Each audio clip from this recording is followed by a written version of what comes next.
svašta, ali ja svoje mogu pojesti. Joj, hoću ja da jedem. U stvari, zašto sam tužna? Imam puno para.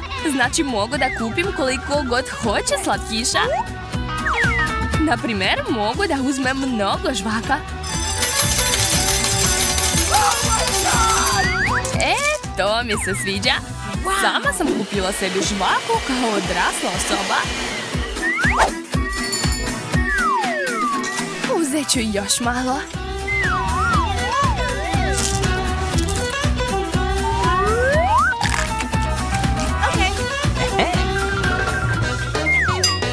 Vidi šta imam, Zak. Pa šta, meni se sviđa besplatna čokolada. Jel da? Onda gledaj kakav balon mogu da naduvam. Jesi video kako mogu? Ti takav nikad nećeš moći da naduvaš. Eto, više mi ne treba ta žvaka, mogu da ti je pozajmim. Šta si uradila? Skinula sam obrve zajedno sa žvakom. Šta da radim sad?